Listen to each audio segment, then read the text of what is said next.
कपड़े धोने वाली बहू। शादी के पहले से ही विभा को कपड़े धोने का बड़ा शौक था। कभी नल के नीचे तो कभी तालाब के पास। अरे मेरी नीली वाली लुंगी नहीं दिख रही है। विभा की अम्मा, कहाँ रखी है लुंगी? अरे वो तो विभा ने परसों ही धोकर रखी थी आपकी अलमारी में, देखो वहीं होगी। वो ना मैंने आज धो दी, मुझे लगा कि गंदी हो गई होगी। अरे कैसे गंदी हो गई थी? उसे तो मैंने पहना भी नहीं। हे भगवान, इस लड़की के कपड़े धोने की आदत से परेशान हो गया हूँ मैं। जितना तो घर में राशन नहीं आता, उससे कहीं ज्यादा डिटर्जेंट पाउडर का खर्चा है। इसकी शादी करवा दो, शादी। जाए अपने घर में ही करे काम, फिर चाहे घर के कपड़े धोने हो या पूरे गांव के। हाँ ठीक बोल रही हूँ, देखता हूँ मैं कोई लड़का। वो दिन भी आ जाता है जब विभा को देखने लड़के वाले आ जाते हैं। लड़की मुझे अच्छी लगी। होने वाली सास कहती है, बेटी अगर कुछ पूछना है तो पूछ लो।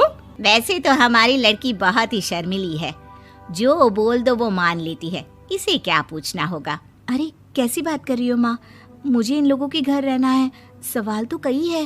हाँ हाँ बेटा, पूछ लो ना, क्या पूछना है। आप लोगों के घर कपड़े कौन धोता है? सास का मुंह बन जाता है। देखो, अगर तुम ये कहना चाहती हो कि तुम्हें कपड़े धोने नहीं आते तो सुन लो, कपड़े मैं ही धोती हूँ, लेकिन तुम्हारे आ जाने के बाद मैं रुमाल तक नहीं धोऊंगी। अरे चुप रहना भाग्यवान, बहू बेचारी घर आई नहीं, उसे डराना शुरू कर दिया। वो क्या है ना बिटिया, अभी तक तो ये कल्लू की माँ ही धोती थी, लेकिन अब तुम्हारे पापा तो दहेज में वॉशिंग मशीन देंगे ही।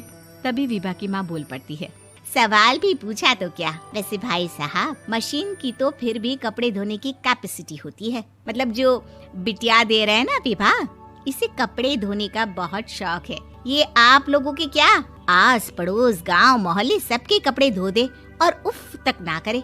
बाहर देखा नहीं आपने कितने कपड़े सूख रहे हैं? सब हमारी बिटिया ने ही तो धोए हैं। बस भी करो ना माँ, शर्म आ रही इतनी तारीफ सुनकर। और तो और एक दाग निकाल कर दिखाओ तो मान जाओ। हाँ अच्छा, माफ करना बेटा, मैंने गलत समझा। हमें तो रिश्ता बहुत पसंद है। और ऐसे जुड़ जाता है रिश्ता कपड़े धोने का शौक रखने वाली विभा का। उसकी शादी हो जाती है कोयला फैक्ट्री में काम करने वाले कल्लू के साथ। शादी के बाद अचानक विभा चिल्लाती हुई सास के पास आती है। सासू माँ, अरे सासू माँ कहाँ है आप? ये तो धोखा है, धोखा दिया आप लोगों ने मुझे। इसे ससुर के चक्कर के बारे में पता चल गया। अरे तो उसमें तुझे क्यों धोखा मिला है? अरे नल में पानी नहीं आता, कपड़े कैसे कब धुलेंगे? अच्छा, तू पानी नहीं आ रहा उसकी बात कर रही है। तो आपने क्या सोचा? कुछ नहीं। अच्छा तेरी माँ ने कहा था कि कपड़े धोने का शौक है तुझे, याद आया मुझे। शौक बोलकर कपड़े धोने वाले मेरे जुनून को कम ना आके सासू माँ, कपड़ा धोना मेरा गुरूर है। तभी पति भी वहाँ आ जाता है। अभी मैंने इसे सनी देओल की फिल्म दिखाई है, उसी के डायलॉग मार रही है माँ। अच्छा सुन, साफ साफ बता रही हूँ, पानी सुबह 4 से 6 और शाम को 10 से 12 आता है, समझी? विभा टाइमिंग सुनकर हैरान हो जाती है। ये क्या भूतों का मोहल्ला है? सुबह 4 बजे उठकर कौन कपड़े धोता है? 4 बजे टंकी में पानी जाता है, फिर सारा दिन धोना ना, किसने मना किया? अरे कैसी बात कर रही हैं? 200 लीटर की टंकी में कितने कपड़े धो लूंगी मैं? सुबह ही उठ जाऊंगी मैं। अब क्या था, विभा सुबह 4 से लेकर रात के 12 बजे तक कपड़े ही धोती रहती। एक रोज सास पड़ोस से निकलकर कहीं जा रही होती है कि साथ वाली कहती है, हाँ कल्लू की माँ, जरा ये बताओ कि 2 साड़ी है, 2 ब्लाउज और एक पेटीकोट और एक नाड़े वाला लंबा कच्छा। हाँ तो? अरे तो क्या, कितना लोगी धुलाई ये बताओ। धोबन दिख रहे हैं हम क्या? हमारे पति सरकारी नौकरी से अभी रिटायर हुए हैं और बेटा सुपरवाइजर है कोयला फैक्ट्री में। धोबन समझ रखा है हमें? हाय रे कल्लू की अम्मा, माफ कर दो, वो तो मोहल्ले में यही सब बता रहे थे कि तुमने बहू को कपड़ा धुलवाने के काम में लगा दिया है। सास को पड़ोसन की बात सुनकर गुस्सा आ जाता है। वो घर पहुंचती है जहां घर के बाहर ही इतने सारे कपड़े सूख रहे होते हैं जितने कि किसी धोबन के घर पर। अरे ओ कल्लू की दुल्हन, बाहर निकल।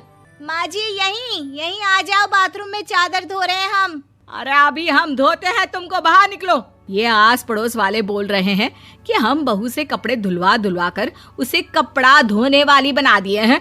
अरे छोड़ो ना माँ जी, किन लोगों की बातों में आती हो? आस पास के लोगों का तो काम ही होता है कि वो किसी तरह सास बहू को लड़ा दे। बहू सारे घर के कपड़े धोती है, ये क्या कम है? बोलिए। सास को भी लग जाता है कि वो बहू का ये सनकीपन नहीं छुड़वा सकती, इससे अच्छा है कि खुद ही चुप हो जाए।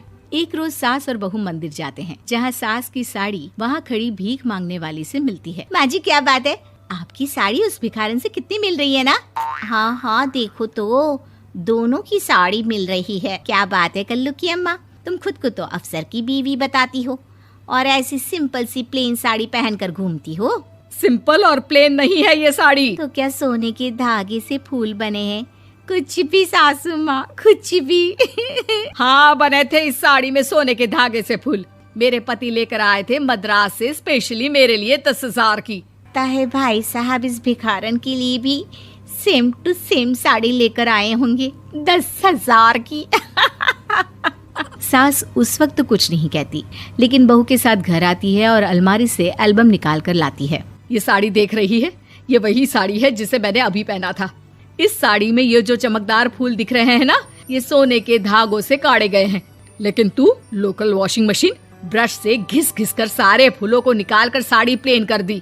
मुझे माफ कर दीजिए सासू माँ। और तो और, जब मैंने तुझे तेरी गलती के लिए कुछ नहीं कहा, लेकिन तूने तो सबके सामने मेरा मजाक ही बना दिया। क्यों? बहू को समझ में आ जाता है कि अब से उसका कपड़े धोना बंद।